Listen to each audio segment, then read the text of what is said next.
Greetings, Carl here. I was recording today's episode of Behavior Gap Radio and just thought I would share a thought real quick about wealth. There seems to be sort of an endless supply, an endless number of voices out there that tell us what wealth is. We've got all this mimetic desire challenge. We've got Instagram and Twitter. We've got the financial pornography network spouting off 24 hours a day, probably a couple of them now, I would imagine.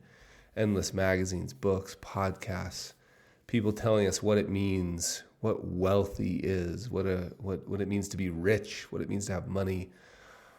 I've been far, because all of those things I feel like we're on a treadmill trying to sort of understand what the role of money in our lives, what it means to be, what it means to have it. And the treadmill is just going faster and faster and faster, and we're getting nowhere. So I've been far more interested in what the wisdom traditions say about money. You know, what do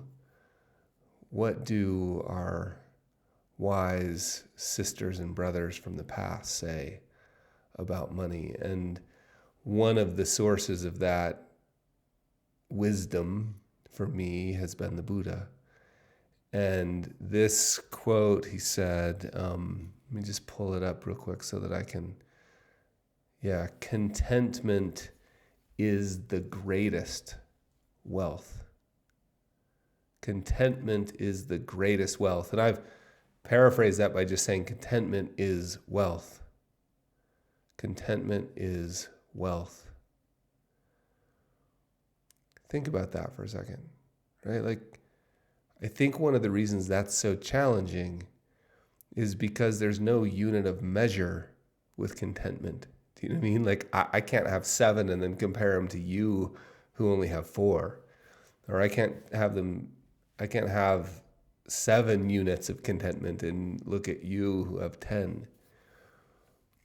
Contentment doesn't necessarily provide political power, although I would argue it provides massive influence. It doesn't provide contentment won't put you up on a billboard, right? Contentment's not celebrated in our society. But I think what the Buddha, and you could find a bunch of different wisdom traditions pointing at this same thing, is that contentment is wealth, partially at least, I believe, because it's independent of any other measure, right? Independent of what a net worth statement says, I can be content or not. Independent of how much money I have in my bank account, I can be content or not. Contentment is an internally fostered experience, not an external measure. That's fascinating to me. So, contentment is wealth.